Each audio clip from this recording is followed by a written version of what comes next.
হাজবেন্ডের ডিউটির কারণে আজ সারাটা দিন সে ফিরতে পারবে না। ভাবছি রান্না বান্নার আর ঝামেলা করব না, দুপুরবেলাটা আমি আর ছেলে ওই সিদ্ধ ভাত করে খেয়ে নেব। ছেলেকে বলি, বাবু সেদ্ধ ভাত রান্না করছি, তোমায় কি একটি অমলেট বানিয়ে দেবো?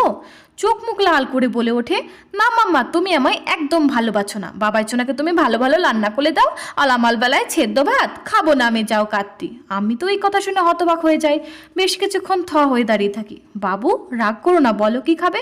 না মাম্মা, আমি খাবোই না। বাবাই ছোনা বালি থাকলে তুমি কত কিছু রান্না করো, আর না থাকলে তুমি সেদ্ধ ভাত করো।